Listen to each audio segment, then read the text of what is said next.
செம்மணி சித்தப்பாத்தி மனித புதைக்குழியில் நேற்று அகழ்ந்தெடுக்கப்பட்ட மனித எண்பு தொகுதி 2 சிறு குழந்தையினுடைய எண்பு தொகுதி என அடையாளம் காணப்பட்டது. குறித்த எண்பு தொகுதி சேதமடையாமல் பிரித்தெடுக்க முடியாத நிலையில் காணப்பட்டமையினால் அதனை மண்ணுடன் பெண்டேஜ் முறைமை மூலம் பதப்படுத்தி மண்ணோடு சேர்த்து அகழ்ந்தெடுக்கப்பட்டது.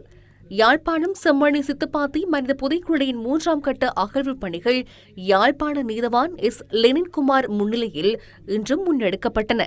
இன்றைய தின அகழ்வு பணி வரை 252 மனித எண்பு எச்சங்கள் அகழ்ந்தெடுக்கப்பட்டுள்ளன.